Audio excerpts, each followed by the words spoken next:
बस हम तो लोग लाइव हो रहे हैं सर, लाइव हो रहे हैं फेसबुक पे। ये तकरीबन हम लोग लाइव हो चुके हैं। तो मैं शुरू करता हूँ सर।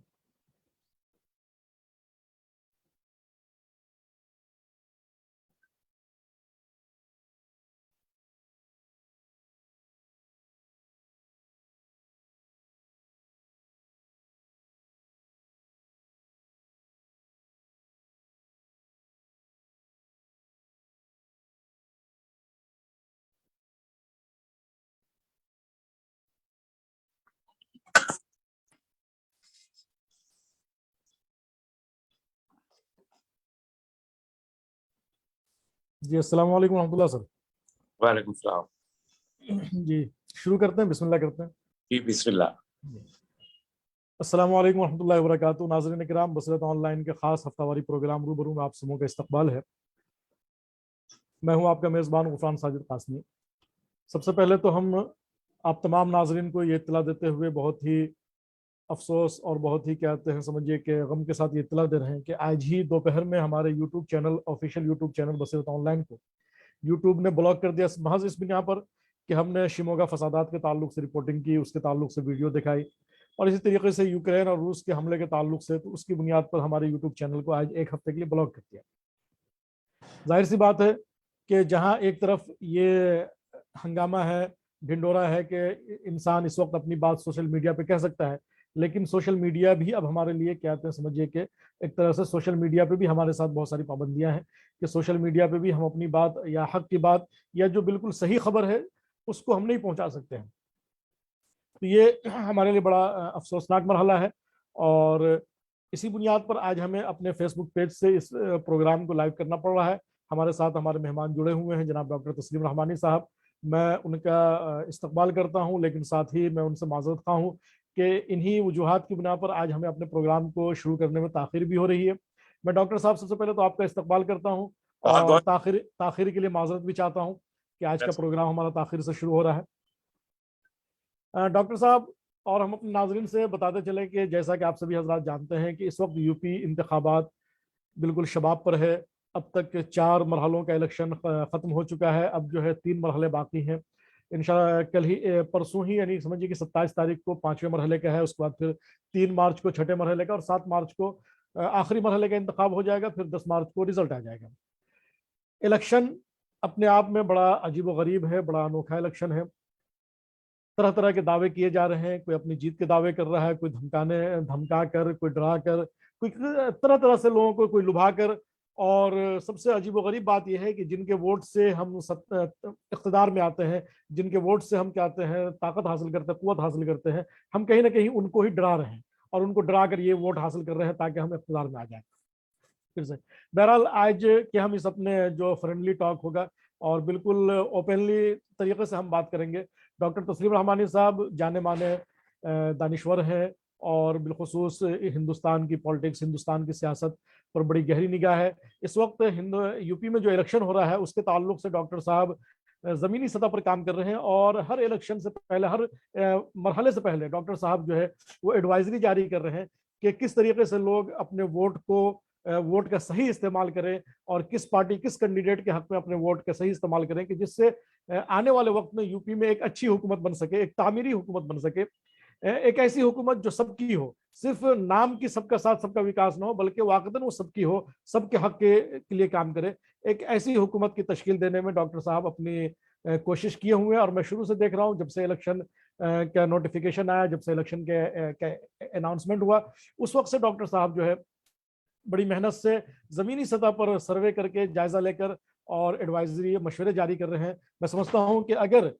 यूपी के वोटरों ने, मैं किसी पार्टिकुलर किसी जात या पार्टिकुलर किसी मजहब की बात नहीं कर रहा हूं बल्कि एक उमूमी तौर पर मैं कह रहा हूं कि अगर यूपी के वोटरों ने उमूमी तौर पर डॉक्टर साहब के मशवरे को सामने रखा होगा तो मैं समझता हूं कि आने वाला वक्त जो होगा वो बहुत अच्छा होगा और आने वाले वक्त में जो हुकूमत बनेगी बहुत अच्छी हुकूमत बनेगी। तो मैं बिला किसी ताखिर के अब अपने प्रोग्राम को शुरू करने के लिए मैं डॉक्टर साहब का एक बार फिर अपने इस प्रोग्राम में इस्तकबाल करता हूँ। डॉक्टर साहब आपका मैं दिल की गहराइयों से इस्तकबाल करता हूँ और मैं आज उम्मीद करता हूँ कि आज आप खुलकर बोलेंगे अपने इस प्लेटफॉर्म से और हमारे नाजरीन को, हमारे जो वोटर्स हैं उनको आप सही मशवरा देंगे। तो डॉक्टर साहब, सबसे पहले तो मैं आपसे ये जानना चाहूंगा कि अब तक जो 4 फेज के इलेक्शन हुए हैं, 4 मरहलों का जो इलेक्शन गुजरा है, आपका क्या तज्जिया है इस सिलसिले में?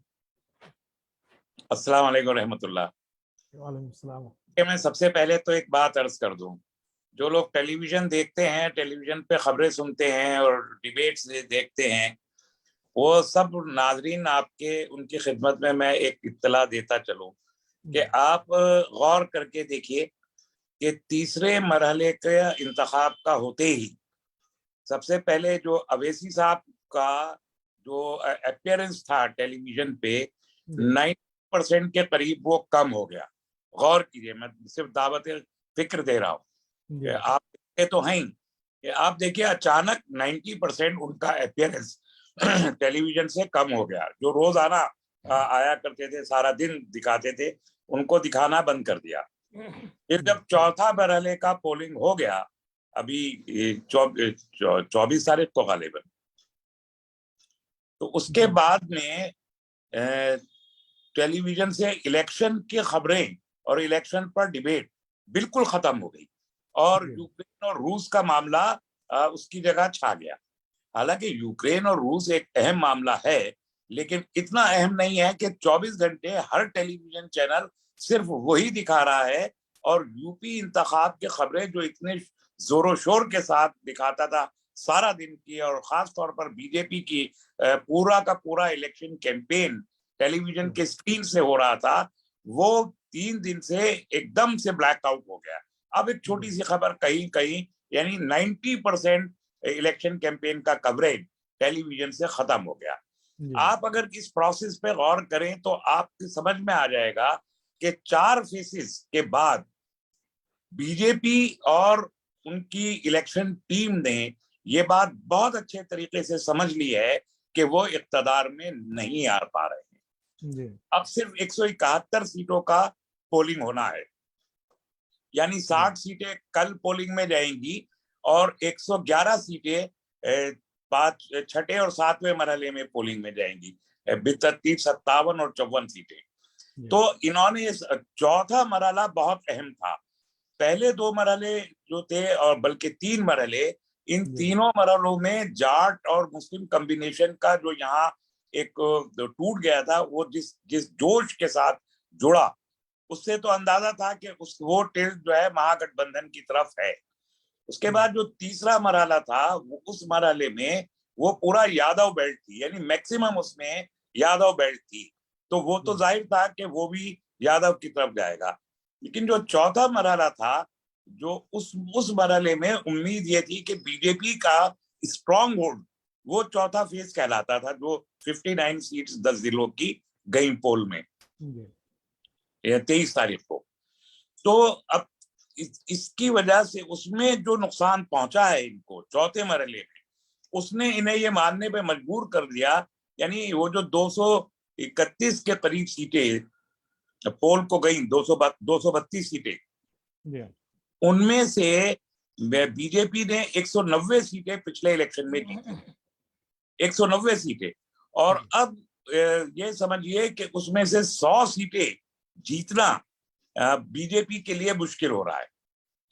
190 में जो जीत के रखे थे, यानी 231 में से 110 सीट पे आना भी बीजेपी का मुश्किल महसूस हो रहा है। इसलिए इन्होंने बाकी पैसा टेलीविजन पे और मीडिया पे खर्च करना अचानक बंद कर दिया है।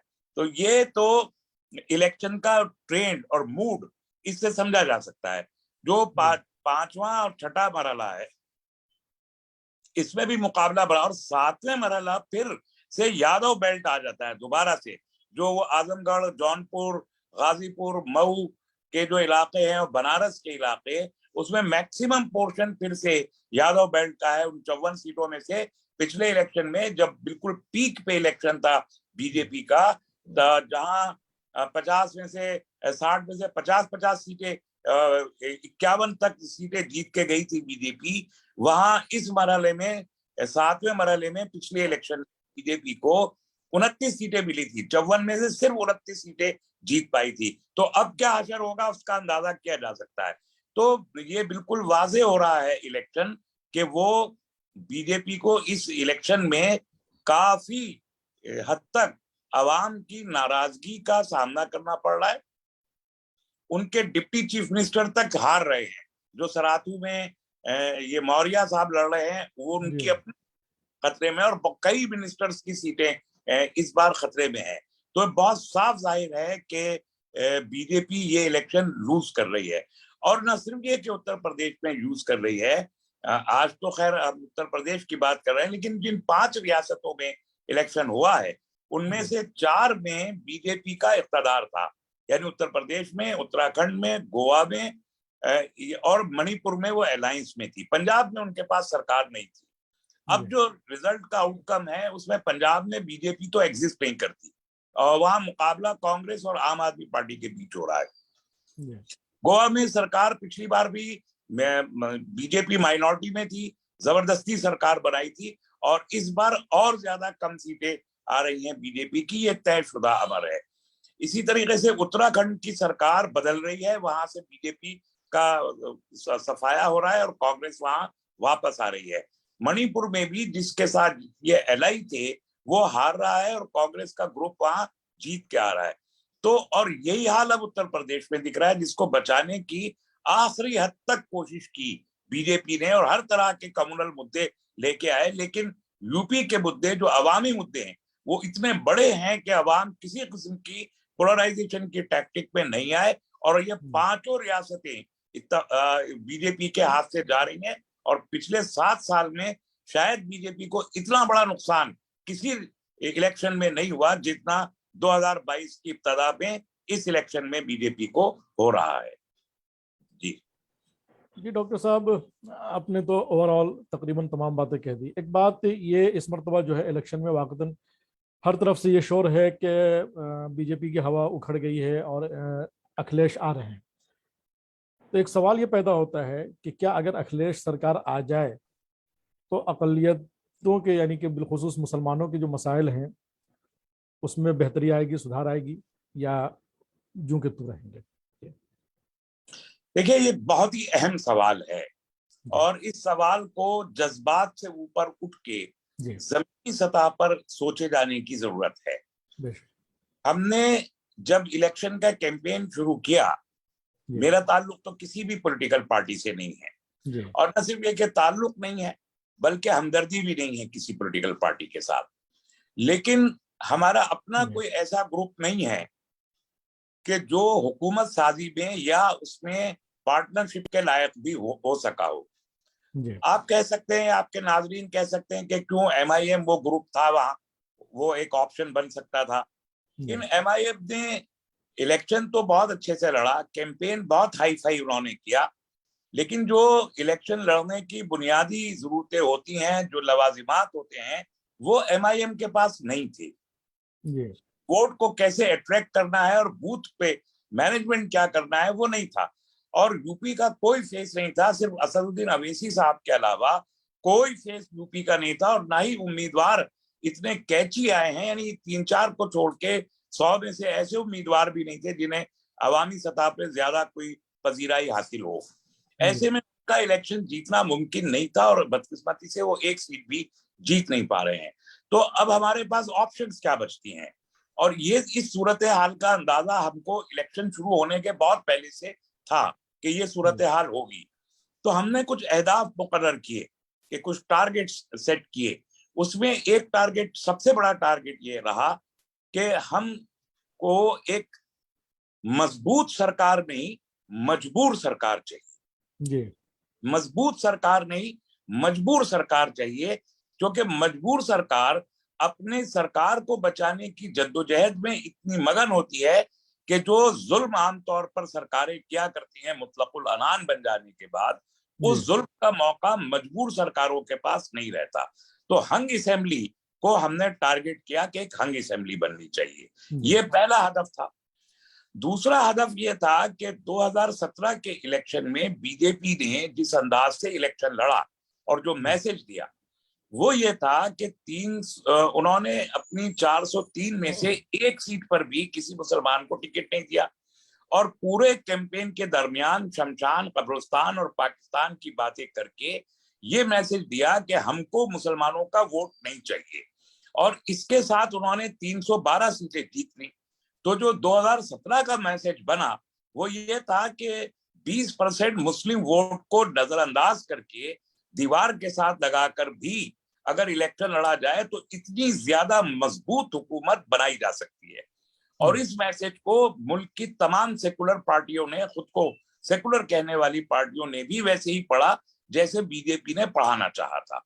और उसका असर हमने देखा इस इलेक्शन के दौरान कि जब अखिलेश यादव और दूसरी पार्टियों ने मुसलमानों के जो बड़े सियासी चेहरे थे उनको स्टेज से भी बहुत दूर रखा और उनको टिकट भी नहीं दिए। अभी जो टिकट दिए वो बिल्कुल नए चेहरों को, अक्सर पार्टियों ने नए चेहरों को टिकट दिए जिनकी कोई मुस्लिम शनाख्त मौजूद नहीं है। ऐसे लोगों को तमाम 316 उम्मीदवार मैदान में है, 318 मेन स्ट्रीम पॉलिटिकल पार्टीज। तो ये मैसेज हमें देना था कि गलत है बीजेपी का ये नजरिया। मुसलमान का 20% वोट आज भी उत्तर प्रदेश की रियासत में रेलिवेंट है, जरूरी है, लाजमी है, किंग मेकर है। एक ये हदफ था जो हमने तय किया और उसके लिए मुस्लिम रिप्रेजेंटेशन जो 24 तक गिर गया था, यानी सिर्फ 24 एमएलए जीते थे, उसको बढ़ा के हम 50 के ऊपर लेके जाएं। ये तीसरा, ये 3 अहदाफ हमने मुकर्रर किए और इसके साथ हमने तैयारी की। और तमाम 2002 से लेके अब तक 20 साल में जितने इंतखाबात उत्तर प्रदेश में हुए, असेंबली के या लोकसभा के, उनको हर सेगमेंट में हमने पढ़ा, हर सीट पे 403 में तमाम फेसिस का अलग अलग, और वहां पर जो वोटिंग पैटर्न चेंज होता है उसकी स्टडी करके, वहां पर जो अब उम्मीदवार सामने आए उनका प्रोफाइल पढ़ के, और ग्राउंड पे जो इश्यूज हैं और लोगों की सोच है उसको मद्देनजर रखते हुए हमने ये एडवाइजरी जारी की कि इस पर अगर अमल किया जाए तो हम एक हंग असेंबली ला सकते हैं। ये तजुर्बा हमने 2002 में भी किया था और कामयाब था। ये 2004 के लोकसभा इंतखाब में भी किया था हमने और कामयाब था।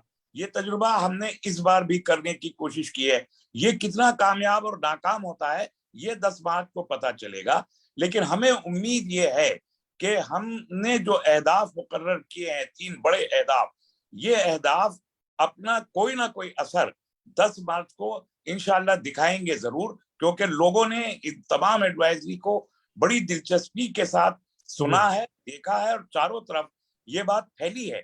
और मुस्लिम पॉलिटिकल काउंसिल के सिवा किसी ने ये नारा नहीं दिया कि हमको एक हंग असेंबली चाहिए और हमें मजबूत नहीं मजबूर सरकार चाहिए। ये सिर्फ ये हमने उठाया, हमारी तंजीम ने, और उस पर काम किया, बुनियादी काम, और उस काम के मुताबिक हम ऐलानात करते चले आ रहे हैं और 12 तारीख तक इंशाअल्लाह ताला पूरा एनालिसिस भी हम पेश करेंगे इंशाअल्लाह। ये आपका जो जुमला है मजबूत नहीं मजबूर सरकार, वाकई बहुत ही मानाखेज है। और इसको अगर देखा जाए तो ये मैं एक सवाल इसी पर करना चाहता हूँ सर, कि हंग असेंबली की सूरत में अगर असेंबली हंग होती है तो इस सूरत में फिर प्रेफरेंसेस क्या होंगे, तरजीहात क्या होंगी कि कौन इक़्तिदार की चाबी किसके हाथ में जाए और किस तरीके से फिर वो इक़्तिदार की जो तकसीम हो वो कैसे होते हैं? देखिए, आपका जो पिछला सवाल था उसमें मेरा जवाब शायद अधूरा रह गया। उसको और इस सवाल को मिला के अगर मैं जवाब दूं तो बात वाज़ेह हो जाएगी। जो आपका सवाल पिछला था कि अखिलेश सरकार मुफीद होगी या नहीं होगी अगर वो आती है, मेरा मानना ये है कि अब जो आगे जमाना आ रहा है, इस आने वाले पूरे 2024 तक स्ट्रेटेजी इस मुल्क के बड़े पॉलिटिशियन की और पर्टिकुलरली आरएसएस की स्ट्रेटेजी ये होगी कि वो सेकुलर सरकारें इस्टेब्लिश करे, रियासतों में भी और मरकज में भी, यानी नॉन बीजेपी सरकारें आए और बीजेपी का कैडर जमीन के ऊपर रहे और उनके जो वर्कर्स हैं, और खास तौर पर वो ग्रुप बीजेपी और आरएसएस का जो हिंदुत्ववादी है, बजरंग दल का ग्रुप है, विश्व हिंदू परिषद है, इस टाइप के जो लोग हैं जो तशद्दुद में यकीन रखते हैं, तशद्दुद पसंद जो ग्रुप है आरएसएस के, उनको सड़क पे ला के और वो बाकायदा एक कन्फ्रंटेशन की सूरत हाल सड़क पे पैदा करें, ये कोशिश आइंदा होगी। और सरकार में सेकुलर लोग, non BJP so called secularist बैठे रहे और वो ये कहते रहे कि हाँ हम अमल कर रहे हैं और हम एक्शन ले रहे हैं और हम इन लोगों को रोकेंगे, इनको गिरफ्तार करेंगे और ये करेंगे वो करेंगे, और नतीजा वो निकले जो 2002 के गुजरात का फिसाद था जिसको 20 साल हो रहे हैं, और जो 2013 का मुजफ्फरनगर का राइट था या बक्सर और हाथरस के राइट्स थे, उसमें ये सरकारें बिल्कुल नाकारा साबित हुई। अखिलेश की सरकार या और सरकारें सब नाकारा साबित हुई। वही सूरत हाल पैदा होगी। तो बेहतर ये है कि जो हंग असेंबली की आप बात कर रहे हैं उसमें रुझान कहाँ जाएगा, वो मुझे ये लगता है कि ये रुझान जाएगा बीजेपी के फेवर में, कि बीजेपी और बीएसपी जैसी ताकतें मिलके सरकार एक बनाए, और वो होगी कमजोर सरकार। और अगर वो सरकार होती है तो उसको ये मौका नहीं मिलेगा कि वो सड़क पे अपने इस एलिमेंट को, जो तशद्दुद पसंद एलिमेंट है, इसे सड़क पे उतार सके, उसका मौका इन्हें नहीं मिल पाएगा। तो इसलिए वो सरकार ज्यादा मुफीद होगी बनिस्बत उस सरकार के जो सेकुलर होके और पर्दे के पीछे से इनकी हिमायत करती हो। तो मुझे लग रहा है कि उस डायरेक्शन में अगर बहुत बड़ी कोई वेव नहीं है, जिसका एक बड़ा मसला यह है कि बीएसपी का रुख वाजे नहीं है जी, और ये एक बड़ा अहम तजुर्बा है। मैं भी यही सवाल करने वाला था सर कि बीएसपी, क्या आपको लगता है कि वाकई मायावती संजीदा है इलेक्शन के ताल्लुक से? जिस तरीके से मायावती या बीएसपी के जो क्या सरगर्मी दिख रही है, उससे तो कहीं से नहीं लगता है कि वो संजीदा है या कुछ और चल रहा है पर्दे के पीछे। जी, बस वही बात आप। जी यही है। जी और ये एक हैरतनाक बात है कि एक ऐसी पार्टी जो, जिसे हम कहते हैं कि सरकार बनाने के लिए स्टेक होल्डर है, 20% वोट बीएसपी के हाथ में, 18 से 20% वोट हमेशा रहा है, अब भी है, और अखिलेश का भी उतना ही वोट है। तो बीजेपी ने जानबूझ के ऐसा कैंपेन चलाया कि जिसमें ऐसा महसूस होता है देख के कि सिर्फ समाजवादी पार्टी और बीजेपी ही आमने सामने है, बाइपोलर हो, और तीसरी कोई फोर्स नहीं है। हालांकि कांग्रेस भी बड़ी कुव्वत के साथ कैंपेन कर रही है, और बीएसपी ने न तो शुरू में अपना कैंपेन उठाया इलेक्शन के पहले, और इलेक्शन में कैंडिडेट डिक्लेयर करने के बाद भी उनका वो रुख दिखाई नहीं देता। तो ये इस मुल्क की सियासत और इंतखाबी सियासत में खुसूसन एक पहला तजुर्बा होगा कि एक ऐसी स्ट्रॉन्ग पॉलिटिकल फोर्स जो हुकूमत साजी की दावेदार होती है और जो 4 बार उत्तर प्रदेश में हुकूमत बना चुकी है, वो खामोशी के साथ इलेक्शन लड़ रही है, बगैर किसी कैंपेनिंग के इलेक्शन लड़ रही है। मैं ये मानने को तैयार नहीं कि मायावती अपना पूरा वोट बीजेपी को ट्रांसफर करवाएंगी, क्योंकि ऐसा अगर वो करती हैं तो इसका मतलब ये होगा कि मायावती सियासी खुदकुशी कर रही है, जिसका इम्कान नहीं है। लेकिन वो अपना कुछ ना कुछ वोट उधर जरूर ट्रांसफर करवा रही है। जैसे 2017 का इलेक्शन को अगर आप गौर से पढ़ें तो हर सीट पे हम ये बहुत आसानी से देख सकते हैं कि 2 से लेके 10% तक अलग अलग सीटों पे बीजेपी का वोट ट्रांसफर हुआ, बीएसपी का वोट ट्रांसफर हुआ बीजेपी की तरफ। तो इस तरह टैक्टिकल वोटिंग को ट्रांसफर करने का काम बीएसपी उधर कर सकती है। तो ये कितना ट्रांसफर हो रहा है या नहीं हो रहा है, ये देखना 10 मार्च से पहले हमारे पास इसे जांचने का कोई पैमाना नहीं है। लेकिन ये जरूर है कि इन्होंने पिछली बार 19 सीटें जीती थी 2017 में बीएसपी ने, इस बार ये 30-35 सीटें इनकी हो सकती हैं। अगर ये 30-35 अगर ये हो गई तो ये बहुत आसान खेल होगा कि वो बीजेपी की मदद करके उनकी सरकार ये बनवा दे। और अगर ये खामोशी से मुस्लिम वोट को कहीं ना कहीं कुछ अट्रैक्ट कर रही है और कुछ 50 के ऊपर चली जाती हैं और बीजेपी 170-180 सीट पे रुक जाती है, तो फिर ये बीजेपी को ब्लैकमेल करने की पोजीशन में होंगी कि चीफ मिनिस्टर बीएसपी बनेगी मायावती और वो सरकार में शरीक हों। लेकिन उसका इम्कान 10% से ज्यादा नहीं है।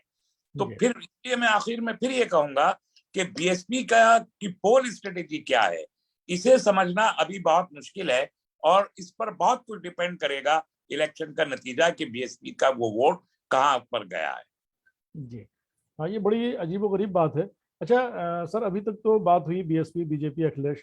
कांग्रेस को आप कहाँ देखते हैं? कांग्रेस, जैसा कि अभी आपने कहा कि कांग्रेस वाकई मेहनत कर रही है, और बिलखुसूस प्रियंका गांधी तो पिछले काफी दिनों से उसका पूरा उनका फोकस ही यूपी पर है, तो कांग्रेस आपको कहाँ नजर आ रहा देखिए, कांग्रेस का टारगेट अभी सीटें जीतना नहीं है। है? जी और कांग्रेस ने 2012 में जो इलेक्शन लड़ा था, जी उस इलेक्शन में उनका जो 10-11% के करीब वोट था। अभी कांग्रेस का टारगेट सिर्फ इतना है कि वो अपना वोट वापस ले ले, जो 5 या 6% तक रह गया था 2017 में। तो वो अपना वोट वापस लेने की कोशिश कर रहे हैं, सीटें वापस लेने की कोशिश नहीं कर रहे। इसलिए मेरा अंदाजा ये है कि प्रियंका गांधी ने जितना हाई प्रोफाइल कैंपेन चलाया है, उसमें वो अपना वोट तो वापस ले रही हैं।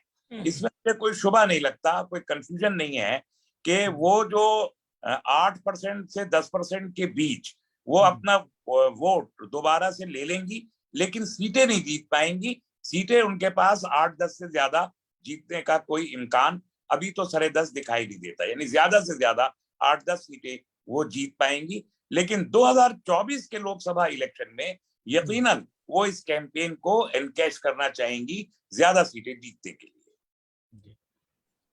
सर कहते हैं, अगर हम बात करें, बहरहाल आपकी बहुत सारी बातें उसमें आ गई हैं, लेकिन फिर हम जरा सा उसको पार्टिकुलर करना चाह रहे हैं।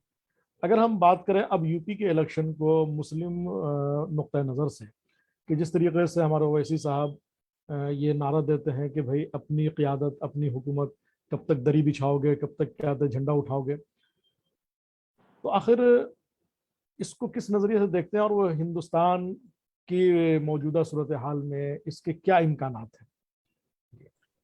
देखिए, इम्कान तो है, इसमें कोई दो राय नहीं। और कहने के लिए ये बात भी बिल्कुल सही है कि कब तक दरी उठाओगे, कब तक झंडा उठाओगे, अपनी सयादत अपनी क़यादत, अपना झंडा अपना डंडा, ये बात कही जाती रही है। लेकिन मैं ये कहता हूं कि सियासत एक साइंस है। पॉलिटिकल साइंस तो हम सब जानते ही हैं क्या है, लेकिन इलेक्शन लड़ना भी एक साइंस है, और उस साइंस के अपने तकाजे हैं। अगर हम वो तकाजे पूरे नहीं करते और इलेक्शन लड़ने लगते हैं, तो हमको कामयाबी की बिल्कुल कोई उम्मीद नहीं रखनी चाहिए। इस बड़ी दिलचस्प बात यह है कि उत्तर प्रदेश में खास तौर पर 1969-70 से मुस्लिम सियासत के कई तजुर्बे हुए, और वो कभी कामयाब हुए कभी नाकाम हुए। पहला तजुर्बा जो डॉक्टर फरीदी साहब ने मुस्लिम मजलिस बना के किया था, वो पहले मरहले में बिल्कुल कामयाब था। यानी 17 एमएलए पहले ही बार में उनके जीत गए, और चरण सिंह के साथ उनका अलायंस था। उसी वक्त जाट और मुस्लिम कॉम्बिनेशन उस जमाने में पहली बार कायम हुआ था, और जिसकी वजह से चरण सिंह उस वक्त चीफ मिनिस्टर बन गए थे, उस अलायंस की वजह से। लेकिन उस तजुर्बे को नाकाम किया गया जानबूझ के, जब केरल से मुस्लिम लीग को उठा के लाया गया अगले इलेक्शन में, और मुस्लिम मजलिस के उम्मीदवारों के सामने खड़ा करके मुस्लिम उम्मीदवारों को नाकाम कर दिया गया। दोनों नाकाम हो गए। मुस्लिम मजलिस आज तकरीबन खत्म हो चुकी। वो जो कभी इख्तदार में आके पहले मरहले में पहले ही इंतखाब में जीत के बैठ गई थी, वो अब सिफर हो चुकी उत्तर प्रदेश में, तो तजुर्बा नाकाम हुआ। उसके बाद एनएलपी का तजुर्बा हुआ, नेशनल लोकतांत्रिक पार्टी, डॉक्टर मसूद साहब का। उन्होंने जो है बहुत बड़ा कैडर यूपी में तैयार किया, वो इलेक्शन लड़े, उन्होंने एक एमपी भी जीता, एक आध एमएलए भी उन्होंने जिताए। वो फिर वो पार्टी टूट गई, वो तजुर्बा नाकाम हुआ। फिर पीस पार्टी का तजुर्बा हुआ, वो भी नाकाम हो गया। फिर एक उलमा काउंसिल ने एक तजुर्बा करने की कोशिश की, वो नाकाम हो गया। अब एमआईएम का जो पूरा का पूरा कैंपेन चला है, मेरा ख्याल है कि उस कैंपेन में किसी किस्म की कोई कमी नहीं थी, बहुत हाई प्रोफाइल था। और मीडिया का जितना बड़ा वो कैंपेन था, उससे भी ज्यादा बड़ा उसमें मीडिया का ताउन उनको शामिल था, जो किसी और मुस्लिम पार्टी को कभी नहीं होता, जो उनको हासिल हुआ। इस सबके बावजूद, और जो हमारा 20 साल और 25 साल के बीच का नौजवान है, वो जितने जोश और जज्बे के साथ उनके साथ जुड़ा, वो भी बेनजीर है। लेकिन जब हम ये देखेंगे कि कोई सीट नहीं या एक आध सीट खाली जीती, तो उसके बाद फिर होगा कि ये तजुर्बा भी नाकाम हो गया, और इन नौजवानों के अंदर भी मायूसी पैदा होगी। तो ये जो पै दर पै के नाकाम तजुर्बे हैं, ये तजुर्बे सिर्फ इसलिए करवाए जा रहे हैं कि एक आम मुसलमान उत्तर प्रदेश में खास तौर पर और उमूमन पूरे मुल्क में ये समझ ले और ये कहे और बार बार कहे कि अकेले मुस्लिम पार्टी कभी भी कामयाब नहीं हो सकती। हर मुसलमान के पास इसकी दलील होगी और इसके जवाब मौजूद होंगे कि देखिए फला मिसालें होंगी कि देखिए फला पार्टी उन्होंने क्या नाकाम। तो एक मुसलमानों की आम नफ्सियात इससे ये पैदा होगी कि एक आपकी अपनी क़यादत और अपनी सियासत इस मुल्क के सेकुलर निजाम में नामुमकिन है। तो आपको इन्हीं लोगों के रहमो करम पे जीना होगा। ये तासुर बार बार एक यानी मंसूबाबंद तरीके से उत्तर प्रदेश की सियासत में देने की कोशिश की जा रही है। और उसका सीधा सा हल ये है कि देखिए ख्वाब देखना कोई बुरी बात नहीं है, ख्वाहिश रखना कोई बुरी बात नहीं है, रखनी चाहिए, ख्वाब भी देखने चाहिए, लेकिन उन ख्वाबों की ताबीरें हासिल करने के लिए और अपनी ख्वाहिशों की तकमील करने के लिए जमीन पर जिस शदीद मेहनत की जरूरत होती है वो शदीद मेहनत भी हमें करनी होगी। इलेक्शन से 6 महीना पहले हम पैराशूट से आए और कैंडिडेट अनाउंस करके इलेक्शन लड़े और इलेक्शन खत्म हुए तो फिर हम वापस चले जाए। इस तरीके से सियासत करना कभी भी नतीजा खेज नहीं होगा।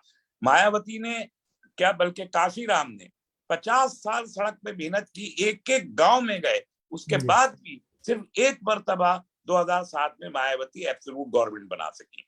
अखिलेश के वालिद मुलायम सिंह यादव 55 साल मुस्तकिल गांव गांव घूमे हैं जाके, तब कहीं जाके 2012 में पहली बार एक बार ही उन्होंने सिर्फ एब्सोल्यूट गवर्नमेंट बनाई है, वरना कोलिशन गवर्नमेंट ही बनाते रहे। तो हम जब तक जमीनी सतह पर गांव गांव जाके लोगों को जोड़ेंगे नहीं, नेटवर्किंग नहीं करेंगे, स्टडीज नहीं करेंगे, सियासत मैंने कहा साइंस है, ये लिखने पढ़ने का भी काम है।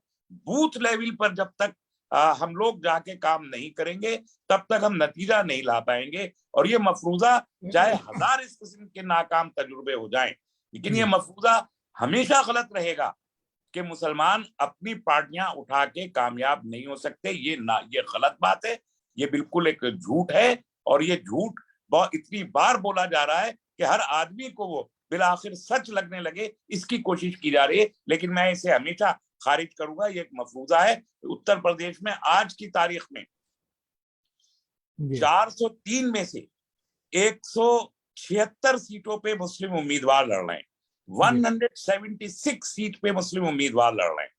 हालांकि मुस्लिम उम्मीदवार मुस्लिम वोट जो है 20% एंड अबव वोट 140 सीटों पर है और उन 140 में से 35% या 40% एंड अबव 50% वोट तकरीबन 25 सीटों पर मौजूद है।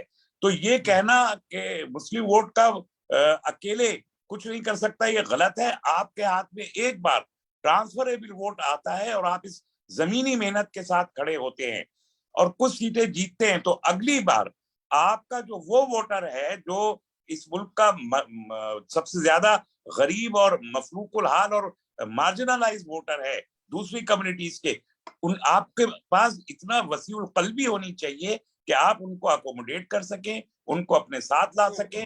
और जब आपके हाथ में वोट देखेंगे तो आएंगे वो आपके साथ, तब आप एक अल्टरनेटिव बन पाएंगे। उस जमीनी मेहनत की जरूरत है। सर इस वक्त बड़ा हंगामा है, 5वें फेज में जो है अयोध्या, 5वें फेज में अयोध्या में इलेक्शन होना है, तो क्या रुख होगा अयोध्या का? क्या इतना हंगामा के बाद अयोध्या को किस नजर से आप देख रहे हैं? अयोध्या है, उसके बाद जो है सर 3 मार्च को गोरखपुर है, 3 मार्च को गोरखपुर भी है जी। ये 2 बड़ी अहम सीट है बहरहाल बाबा के एतबार से जी। देखिए एक चीज तो अयोध्या में 2017 से पहले बीजेपी कभी जीती नहीं है, ये ध्यान में रखिए। 2017 से पहले जीती नहीं, 12 में भी समाजवादी पार्टी जीती थी, 1992 में बाबरी मस्जिद की शहादत के बाद भी बीजेपी वहां नहीं जीती। तो अयोध्या बहुत मुश्किल सीट है और ये वजह है कि योगी जी को वहां से लड़वाया नहीं है। पहले तो यही चल रहा था कि योगी जी वहां लड़ेंगे, तो उनको वहां से हटा दिया गया और भेज दिया वापस गोरखपुर में। अब गोरखपुर में योगी जी जीत जाएंगे, मेरा अंदाजा यह है कि योगी जी जीत जाएंगे और उनकी जीत में आपको एक प्रोसेस है। देखिए मैं वो बताना चाहता हूँ, वहां पर एक गोरखपुर शहर की सीट पे योगी लड़ रहे हैं और उनका वहां मुस्लिम वोट बहुत अच्छा है तो आप गौर करें कि वहां से बीएसपी ने एक मुसलमान को टिकट दिया है, और वो मुसलमान बहुत अच्छे, मुझे नाम याद नहीं आ रहा है इस वक्त, और फेरिस्त मेरे हाथ में कहीं उधर को निकली भी है। वो साहब बहुत अच्छे से लड़ेंगे और मुस्लिम वोट लेंगे। उसका नतीजा क्या निकलेगा? ये है, इस प्रोसेस को कहते हैं वोट न्यूट्रलाइजेशन। अब जो मुस्लिम वोट है वो अगर इधर को जाता है बीएसपी के कैंडिडेट की तरफ, तो वो वोट बेकार हो गया, ना वो समाजवादी के काम आया, ना वो बीएसपी के काम आया, तो आसानी से जीत जाएंगे। इसी तरीके से जो मैंने कहा 176 सीटों पे मुसलमान लड़ रहे हैं, जबकि मुस्लिम वोट 20% अबाव 140 सीटों पे है। तो ये जो 37 सीट्स हैं जिन पे मुसलमान कैंडिडेट खड़े हैं, ये कौन है और कहां से आए? ये वो सीटें हैं जहां 15% या उससे कम मुस्लिम वोट है। अक्सर सीटों पे 15% और लेस मुस्लिम वोट है। वहां से जो है हर पॉलिटिकल पार्टी का कोई ना कोई कैंडिडेट मुसलमान है 37 ऐसी सीटों पे। इसका मतलब क्या है? इसका मतलब यह है कि आप इस 10-15% जो वोट वहां पर मुसलमानों का है, वो एक मुस्लिम कैंडिडेट की तरफ, जो मेन स्ट्रीम पॉलिटिकल पार्टी से है, उसकी तरफ धकेल दीजिए। तो ये वोट ना उनके काम का रहा, तो बेकार हो गया वो वोट। तो बीजेपी को वो सीटें जीतना सबसे ज्यादा आसान होगा जहां 15% वाली सीटों पर मुस्लिम उम्मीदवार उसमें से 4 सीटों पर समाजवादी पार्टी का भी टिकट है मुस्लिम उम्मीदवार को, और ऐसी कुछ सीटों पर बीएसपी का भी तकरीबन 20-22 उम्मीदवार ऐसी सीटों पर है, कांग्रेस के भी है, एमआईएम के भी 12 कैंडिडेट ऐसी सीटों पर मौजूद है। तो एक बात, जो इलेक्शन जब कैंडिडेट अनाउंस हो रहे थे, तब यहाँ पर सियासी हलकों में ये चल रहा था कि बीजेपी ने समाजवादी पार्टी के टिकट पे भी 40-50 अपने उम्मीदवार लड़ाए हैं, बीएसपी के टिकट पर भी 50-60 अपने उम्मीदवार लड़ाए हैं, एमआईएम के टिकट पर भी बीजेपी अपने लोगों को इलेक्शन लड़वा रही है। ये बात कही जा रही थी शुरू में, लेकिन अब जब मैं कैंडिडेट्स की लिस्ट देख रहा हूं और उस लिस्ट में इस किस्म के लोगों के नाम देख रहा हूं, तो ये समझ में आ रहा है कि क्यों इस किस्म के उम्मीदवार लड़ाए जा रहे हैं। तो कैंडिडेट बनाना भी एक प्रोसेस होता है। बदकिस्मती से हम मुसलमानों में इलेक्शन पे काम करने का रुझान बहुत ही कम तंजीमों में है, और ये बहुत जरूरी है कि कोई तक़सीम कार दोबारा लब सबके बीच होनी चाहिए। सियासत और खास तौर पर इंतखाबी सियासत का शोबा खाली नहीं छोड़ना चाहिए। हमारे कुछ लोगों को इस पर मुस्तकिल 5 साल लगातार एक एक सीट को और एक एक बूथ को पढ़ के सियासत करना इसीलिए बहुत जरूरी है कि ये जो शरारतें पॉलिटिकल पार्टीज करती हैं, इनको बेनकाब किया जाए और इनको तश्तबाब किया जाए, और अपने लोगों की सियासी तरबियत भी की जाए कि वो इन चीजों को समझ सके। ये बड़ी सी बात आपने कही थी कि क्या कहते हैं, बीजेपी जो है अपने उम्मीदवारों को अखिलेश के समाजवादी के टिकट पे भी लड़ा रही है, बीएसपी के टिकट पे भी लड़ा रही है, वगैरह वगैरह।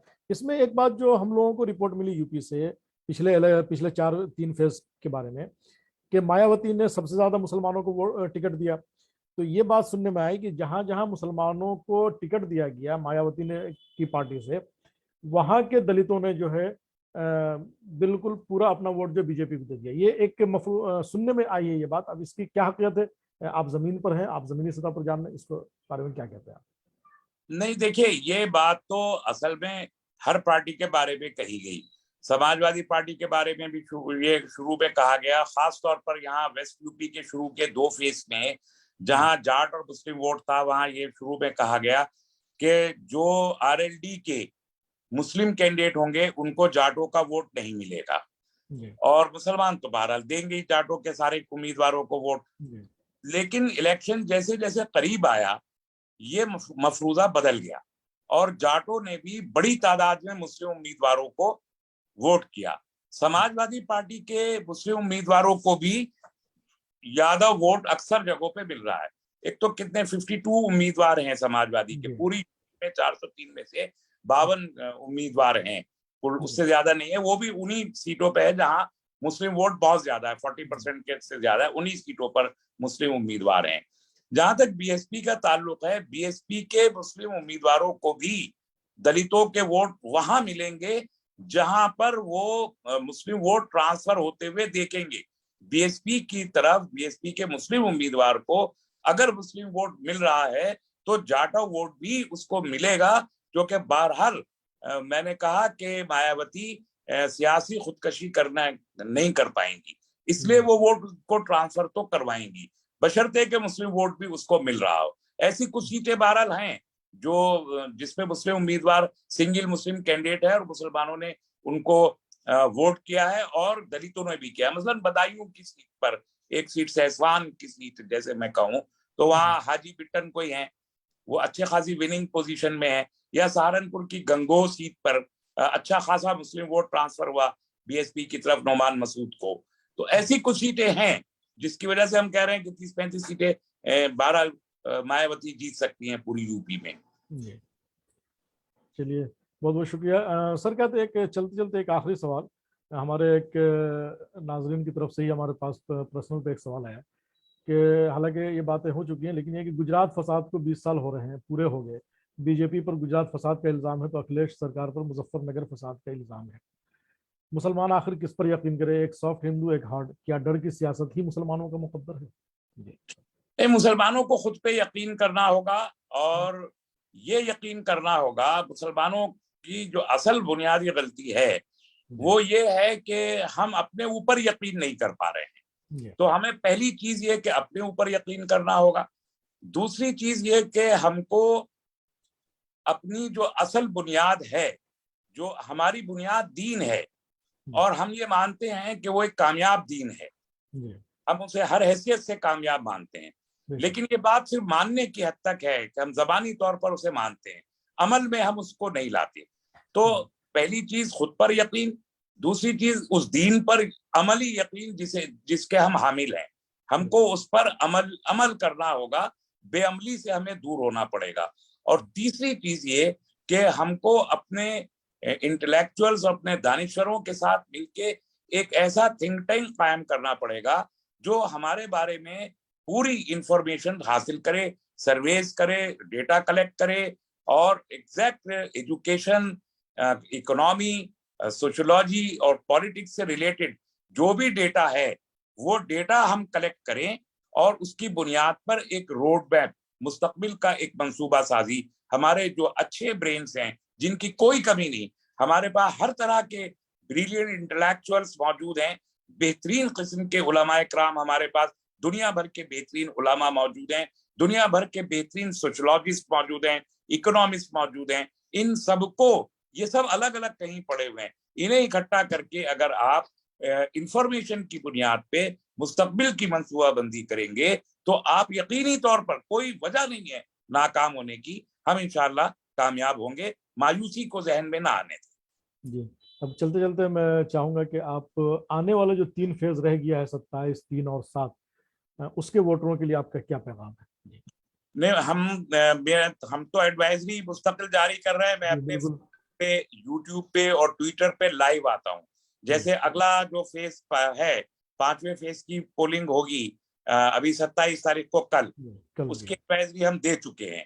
6ठे फेज की एडवाइजरी मैं कल जारी करूंगा, कल रात को 9:30 बजे। तो वो जो 57 सीट 6ठे फेज में है, किस सीट पे किसको वोट करना चाहिए वो बताएंगे। फिर 2 मार्च को 7वें फेज की एडवाइजरी 3 मार्च को जारी करेंगे। नहीं, हाँ नहीं, ठीक है जी, 3 मार्च को इलेक्शन है, आप 2 को एडवाइजरी जारी करेंगे। 7वें फेज की 2 मार्च को कर दूंगा।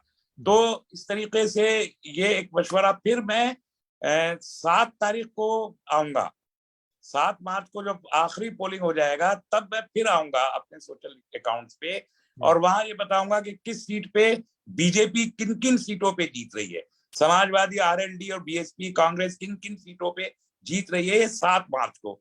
फिर 12 मार्च को मैं आखिरी इस सेशन में आऊंगा कि, और ये बताऊंगा कि हम कहाँ जीते कहाँ हारे, कितने कामयाब हुए कितने नाकाम हुए, और जो 176 सीटों का परफॉर्मेंस है, मुस्लिम परफॉर्मेंस, वो कैसा रहा। 318 उम्मीदवार जो मुसलमान मेन स्ट्रीम पॉलिटिकल पार्टियों से लड़ रहे हैं, 176, उनकी परफॉर्मेंस क्या थी, वो कहाँ जीते कहाँ हारे, हारे तो क्यों हारे, ये 12 मार्च को बहुत तफसील के साथ मैं इंशाल्लाह बयान करूंगा। अभी जो एडवाइजरी जारी कर रहे हैं, अगर वहां के लोगों तक हम भी पहुंचाने की कोशिश करते हैं, पहुंचता है, जी। आप भी कोशिश करें, आपके नाजरीन भी, तो जी जी इंशाअल्लाह ताला मुफीद साबित होगा। इंशाल्लाह। चलिए बहुत बहुत शुक्रिया डॉक्टर साहब, आपने अपना कीमती वक्त दिया और बड़ी अच्छी गुफ्तगू हुई।